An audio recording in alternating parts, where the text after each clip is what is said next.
Hi, in this video you'll learn all about your options as a parent when you're looking to get your kids into video games, or if they're curious about getting into video games all by themselves.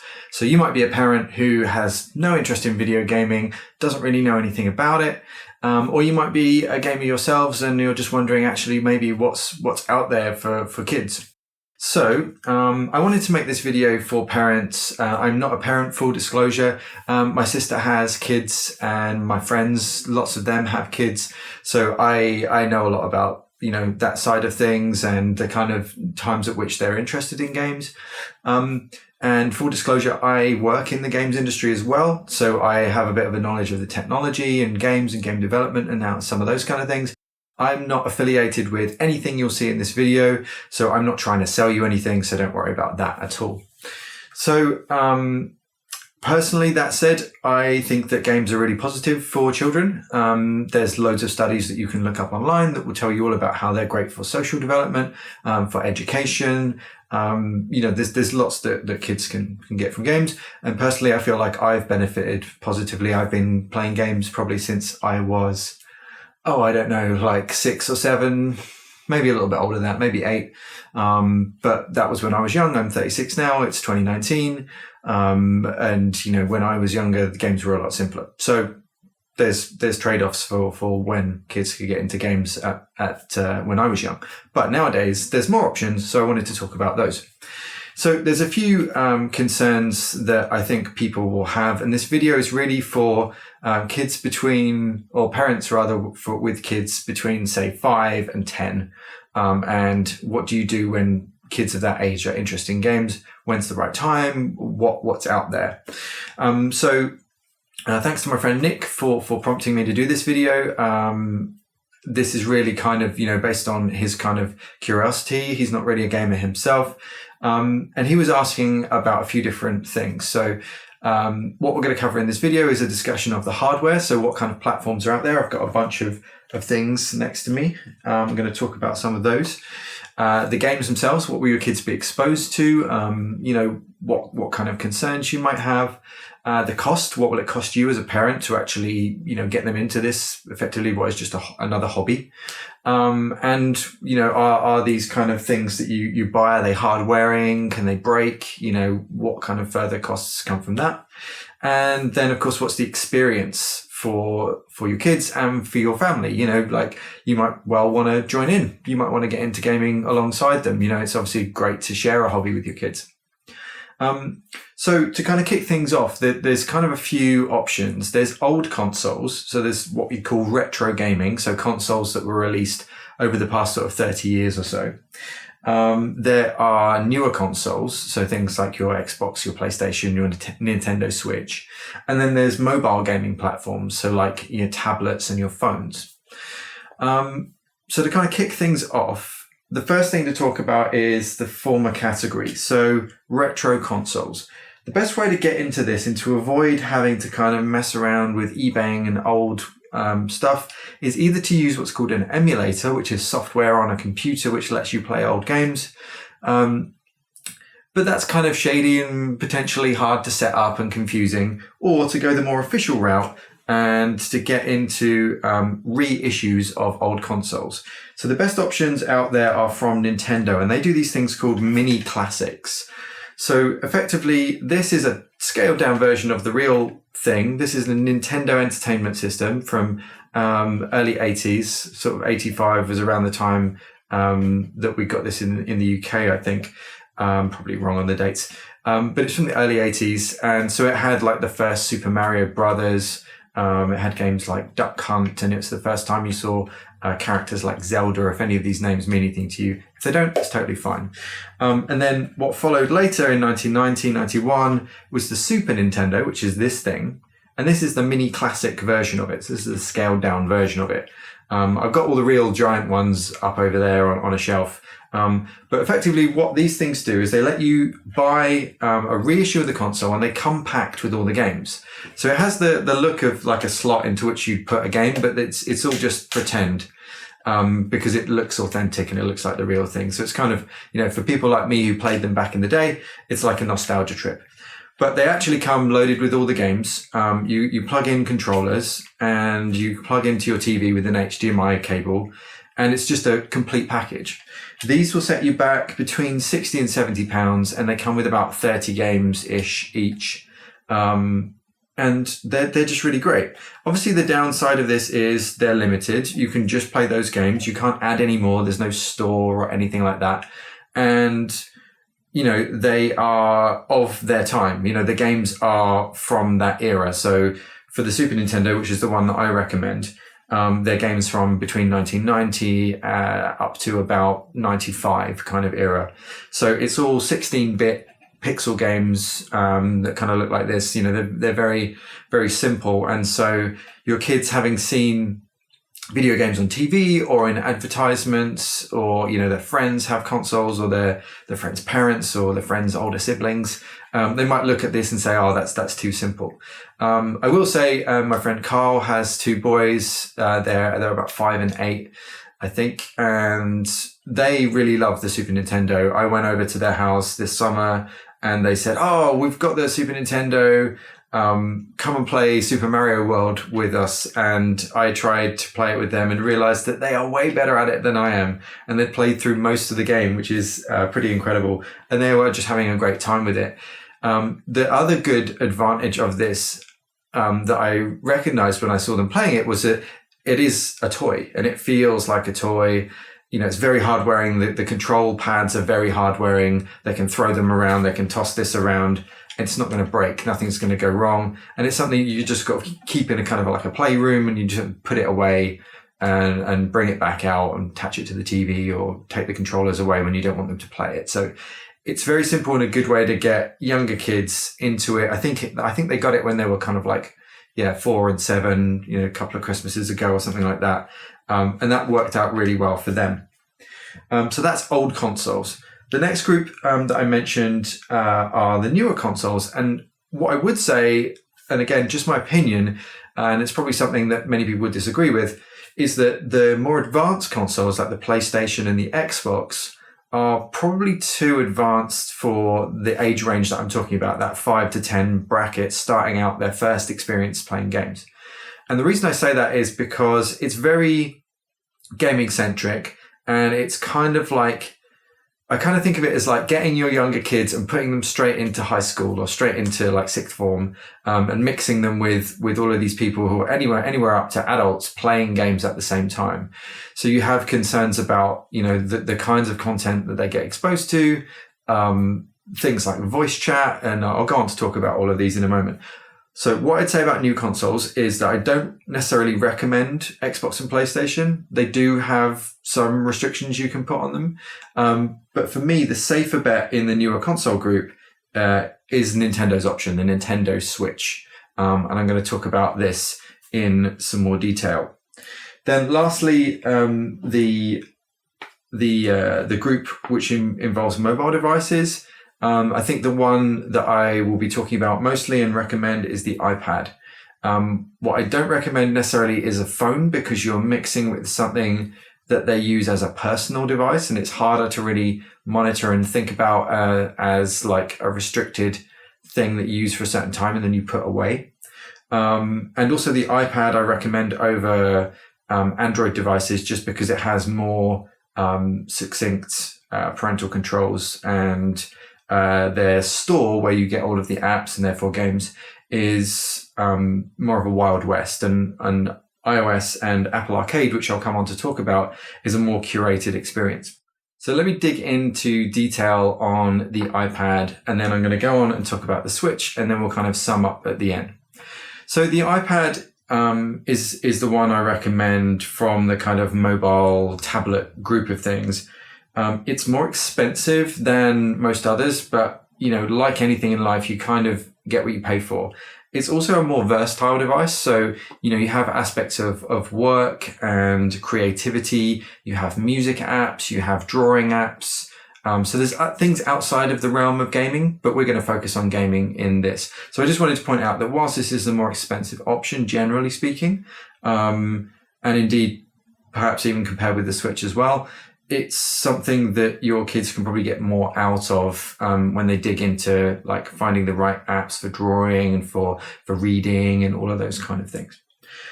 That said, it's definitely a more fragile device. It's effectively a giant sheet of glass that your kid might be throwing around or dropping or whatever it is. So there's more of a risk. You can put screen protectors on, which is what I've got here.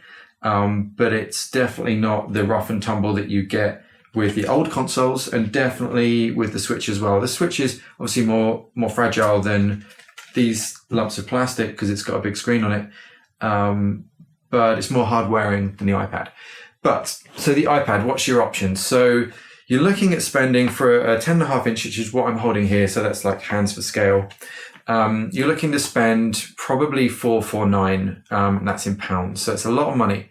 $349 will get you the 32 gig model. $449 will get you, at the time of making this video, 128 gig model. Now, if you're looking to install games and creative apps, then you're going to need more storage. So you don't want to have to necessarily worry about the faff of like deleting game to put another game on and just messing around with all that stuff. So I personally think it's worth the extra outlay to get that higher model. So at that point, you've already spent, effectively £450, and it's the same in dollars.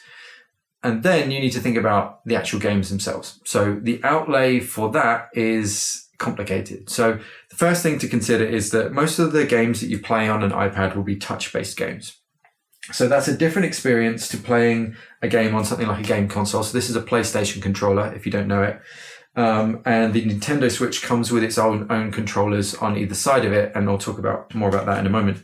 But most of them are touch-based. Now, the most recent iPad and the most recent software that goes on the iPad, the operating system, allows you to Bluetooth attach a PlayStation controller or an Xbox controller to this. So if you're someone who has those things already, or you can pick them up cheap, secondhand, then it's great because you can play quite a lot of games with this thing. The newer games that are coming up are set up in a way that will recognize that, which is quite cool because you get just a different experience playing with a controller than tapping a bit of glass. It's more tactile and it feels like you've got more agency. At least that's kind of a gamer's opinion.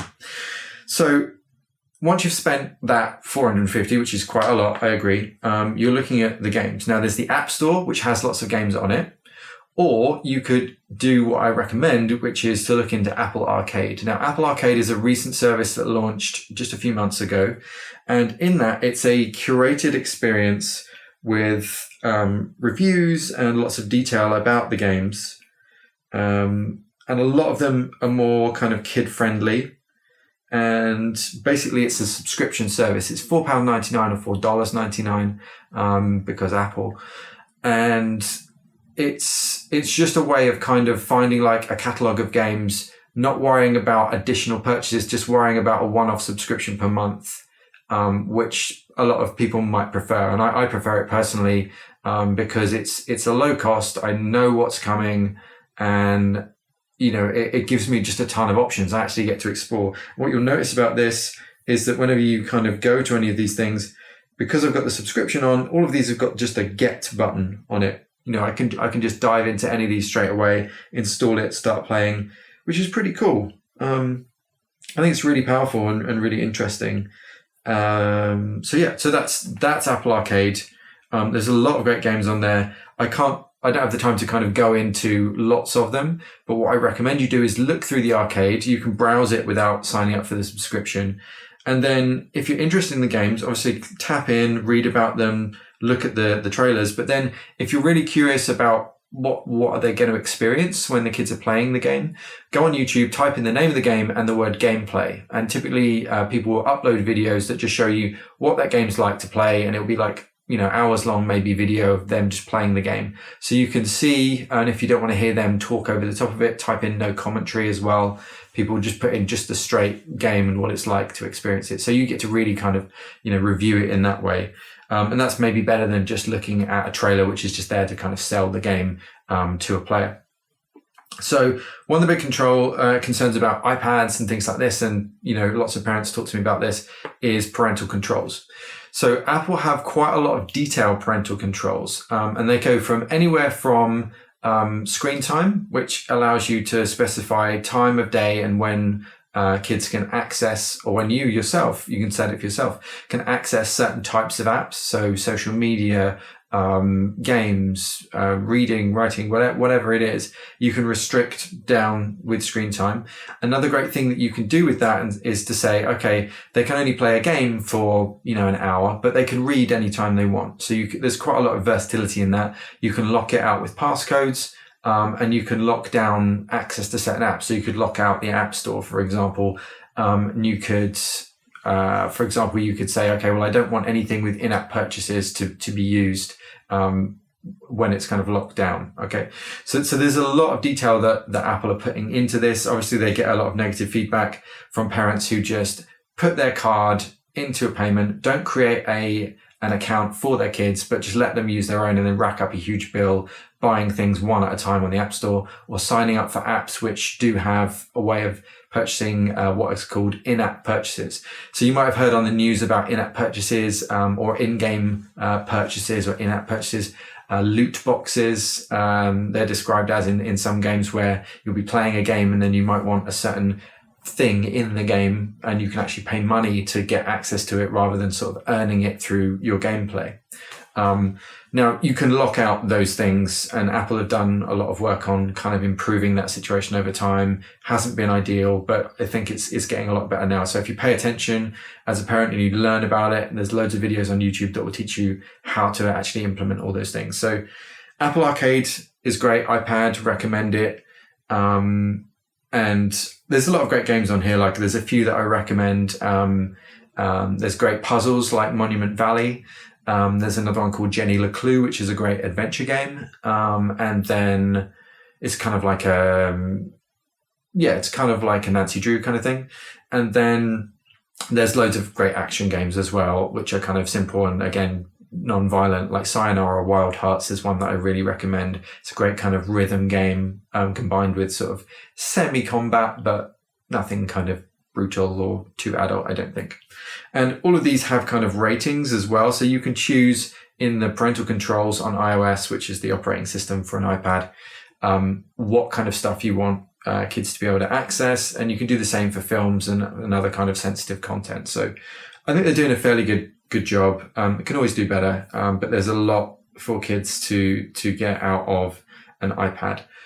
So that's the iPad. You're looking at, like I said, about a $450 outlay, which is a lot of money, and then maybe $499 a month for the Apple Arcade thing that I recommend as well. So it is expensive, but the advantage that I see with this is A, the parental controls, and B, all of the stuff that you get on top of that. So the ability to make music, to make, to draw, to do 3D, to do all kinds of fun things that you get with an iPad.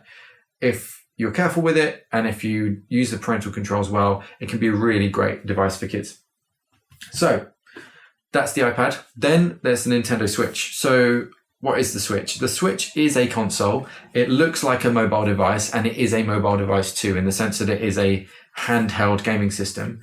But what you can also do is plug it in. So you take these controllers off and you slot this into what's called the dock, and that just attaches it to the TV. So then it behaves like a PlayStation or Xbox in the sense that you can play it on the TV, you can join them and play alongside.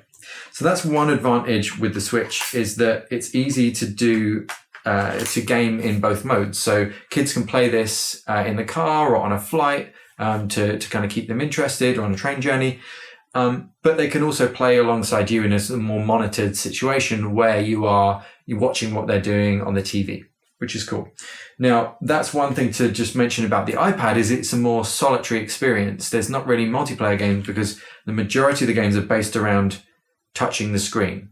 So there's not really an opportunity for much multiplayer. There are multiplayer games that carefully use the screen in different areas in different ways, but it's not really the same.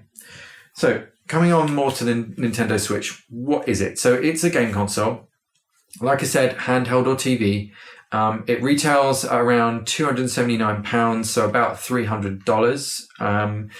But that's just the console, and you get the controllers because they're attached to it. And one of the cool things about this is that they're actually two controllers. So you can use them like this as well. You can use them in some games where you've got directions here and you've got 4 buttons here to press.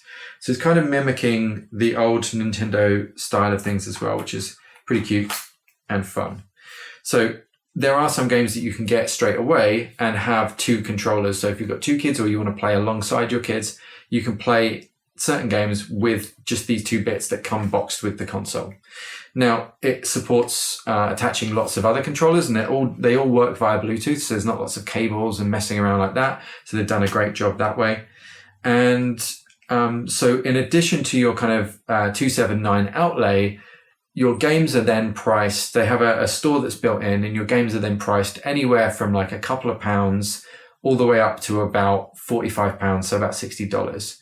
And, you know, the way that this kind of curates content is, you know, more broad than something like Apple Arcade. It's not a subscription. There is a subscription service which will give you the sets of games that are on these devices, which is quite cool. So you can take everything that you would get if you bought a Super Nintendo Classic on your handheld. You can carry that around, or you can play it on the TV. So it kind of voids the necessity of having these. So if you've got these already and you're looking to upgrade to a Switch, you can use their monthly service. I think that's about £8 a month.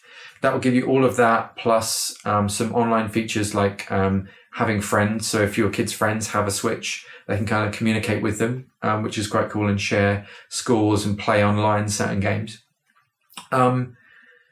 But yeah, so the console, when you're looking at kind of the more high-end games, they can cost, like I said, up to £45, but they're the more detailed games. So something like a Mario Kart, Mario Odyssey, your Zelda, these are games that the kids will get hours and hours of enjoyment out of. So there's a lot to them. Whereas typically an iPad game is kind of evolved from mobile gaming, which is meant to be a more, what you'd call more casual experience. So this is kind of more in the middle. Whereas the iPad, you know, you might not expect them to play for that long. That might be something that you like. So that's good. Whereas if you're looking at the Switch as something to actually get into gaming, spend time with gaming, maybe get involved yourself as a hobby with them, especially during the winter months where it's harder to kind of, you know, take them out and go around places, then that could be a cool thing to do multiplayer stuff on the Switch. So you're looking at maybe, you know, buying like the first game or 2 games, then, you know, you might be spending another £50 to £100 on buying, you know, the first few games when you're considering getting a Switch. Most of the games that you get will be delivered digitally, just like the iPad. The store, the device connects to Wi-Fi and downloads stuff from that. So, you know, you're able to buy stuff in direct. Bigger games like Zelda use a cartridge. So they're these tiny little things here, but you pretty much never see those outside of, you know, a few titles. And pretty much all the games can be downloaded. Just takes a bit longer to wait while they download.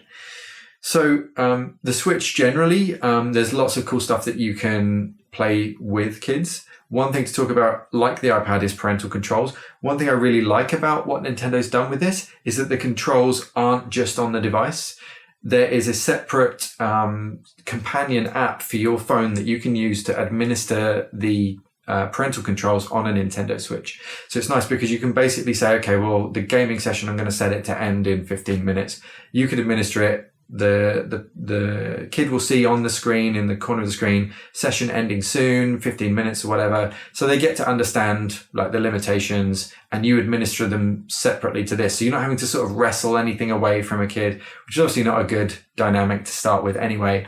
But you know, you have the advantage of keeping the delineation of having fun. This is the device. This is the fun thing, with the parental control, which is kind of separate, which I think is quite a cool idea. And those controls are less detailed. They're more based around time, but there's fewer things. There's purely really just gaming on this. So there is a YouTube app, which is obviously a concern. Maybe don't let kids install that because there's stuff on YouTube you don't want them to look at. But as a device, there's less parental controls, mostly because it doesn't need that much to it. So, some games that I recommend on this, there's some really great games. Nintendo traditionally was a toy company, and it's always made things that are more toy-like. So this has games that, emphasize that fun without kind of hyper violence or anything like that. So there's not all of the kind of violence and bloody games that you get on the other game consoles like Xbox and PlayStation. There are some of them, don't get me wrong. There's games like Resident Evil on here. There's The Witcher on here.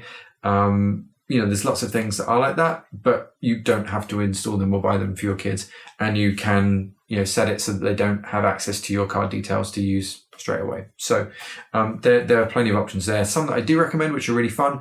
Mario Kart is great for all the family. It even has settings that your kids can have so that they don't fall off the track, so that kids who don't have as great motor skills yet can, that's a motor pun, I just realized, they can play without feeling like they failed. They can, have a sense of achievement. I completed, I went round the track or whatever. So that's fun. Minecraft is a game that's on here. If you don't know about Minecraft, it's this kind of like block-based building thing, and you play together with lots of other people. And it's really positive and fun and creative. Mario Odyssey is like the Switch's own, every new Nintendo console gets kind of a new big Mario game, and that's the one with this. I finished it. Super, super fun game. There's hours of gameplay. It's really fun and tactile. The graphics are fun. The characters are cute. Really great game. Mario Maker is fantastic. It's basically a game where you're effectively constructing old school style 2D Mario levels, and so you can let their kind of creativity kind of run wild with this thing, because they can just place all the bits of the level and enemies and traps and puzzles and things. So it's a great way to get them interested in kind of creative thinking, which is really cool. And obviously for me in the games industry, that's a good kind of formative way to encourage kids who might be interested in going into a career in that one day. Then there's tons of independent games on here. And by independent, what we mean is usually smaller scope games, but more creative and interesting games a lot of the time. So I wanted to call out Snipper Clips is a really fun puzzle game that you can play 2-player. And it's all about kind of fitting shapes together. That's really cute and really fun. Baba Is You is a really fun puzzle game where you're a little bunny moving around and you have to kind of line up things, and it's really intense. Might be a bit too much for kids, but it's quite fun. Rocket League is a football game, or soccer for American friends, but played with cars. That's tons of fun, non-violent. It's just great. And then there's simpler things like Untitled Goose Game, where you play as a goose who's just who has to kind of collect things and then sneak around, and yeah, it's just really funny. And then you've got more traditional Nintendo things like the Pokemon games. There's Monkey Ball. There's platformer games like Cuphead and things like that. So there's loads of great options on the Switch. And again, I recommend that you search for the name of the game plus gameplay and perhaps no commentary as well, if you want to get an experience of what that game is like on YouTube and see for yourself before committing to let your kid experience that kind of thing. So one thing that I touched on earlier is this element of online bullying. So the main thing that you might have heard about when you think about online bullying is just abuse coming in via chat. So typically that's the big concern there is voice chat, where on certain platforms you might join a party or a group of people playing a game where you don't know who else is on the other end of the voice headset. It might be an adult, it might be anyone you don't know. With the Nintendo Switch, the way that you do voice chat is via a subscription service, and it's a standalone application because this is a lower powered device. They didn't put all of that technology into this. The iPad doesn't have voice chat at all. Typically, these are single player experiences at any time, and they don't really get into the whole voice chat and Teams and those kind of things. So with the Switch, if you know that your kids have friends with the Switch and they have the subscription service, you can carefully get them into doing voice chat with their friends on a phone, on speaker or something like that, where they can chat along and play a game together like Minecraft, something creative like that. So it's really less of a concern, the online bullying aspect, when you're talking about these kind of platforms. And that's why I recommend the Switch and the iPad as a good entry point for that 5 to 10 age range. So really that's the kind of like decreased worry about the online bullying aspect. There might be some stuff that I don't know or I'm forgetting, and apologies if you are a parent watching this who's been through those kind of things. I know it can be absolutely devastating when your kids are exposed to things that you don't want them to. So kind of summing this stuff up, the iPad is initially more of an expensive outlay. It's more of a fragile device. So those are two negatives. Now, the positives are that the store is really, the Apple Arcade part of the store is really nicely curated. And it has a lot of great games. And I think that the $4.99 a month cost is pretty great. I think they had an introductory offer as well, which is $2.99 for 2 months or something like that. And it also has lots of creative apps that you can do, drawing and learning and creating music and all kinds of great stuff. And obviously they cost standalone costs. That's outside of Arcade. Arcade is just for games. But they're not expensive. Like the drawing app that I use, Procreate, and Adobe Fresco. Fresco is free. Procreate, I think, is about £8. And then music making apps range from about 99 cents to, £20 at the most detailed ones. But they're just so much fun. And again, obviously really, really powerful, positive, thing for a kid to be developing creatively. So the Switch, slightly cheaper, but it's more about gaming. It's more specifically a gaming device, and it's more of a toy. It's more of something that you can toss around. Like I can throw these around without breaking them. You probably don't want to drop the screen hard because it's still a screen. It might break. But if you're typically getting them to use it docked, so placed into the thing that attaches to the TV, then you've got less worry about things getting broken. It does have parental controls. They're less detailed than the iPads, but there's less probably to worry about with in terms of kids being exposed to things. There are more violent games on the Switch. There are more adult games on the Switch, but you don't have to let your kids install them. It's an option. You don't have to give access to your credit card as well. And it's the same for both devices. There are ways of locking this stuff out. So if you've seen horror stories in the press about like, oh, my kid downloaded these things with in-app purchases and they racked up thousands of dollars, that's because the parents aren't paying attention. They aren't using the built-in parental controls, and they're just giving the iPad that they have to the kid saying, oh, do whatever. And, just racking up bills. That is possible. That is something that can happen. But if you pay attention, you follow the advice that you see online, you use the options that these manufacturers give you, then your kids can have a great time and you can do it in a worry-free environment. So at the end of the day, this is a device that's more for gaming. It comes with, controllers that you take off, and you can even use these, as a two-player thing. So, this can be one controller and the other one can be the other. And there's certain games that you can play that take advantage of that. So you get like a fun toy that's designed to be played together out of the box. And if you watch their trailers, there's people playing together. It's really the emphasis of the Switch. But it's something that I recommend. I recommend the iPad for different reasons. They're both great ways of getting kids into video games, in my opinion. But at the end of the day, gaming is a hobby. I'm not a parent, so I'm not going to lecture you on what you should and shouldn't expose your kids to.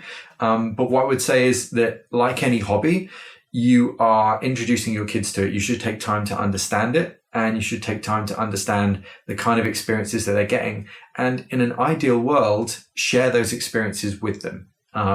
So like I said, I'm from the industry. I have friends with kids who play games. If you have any more questions, drop them into the comments below. And I really hope that this video was helpful.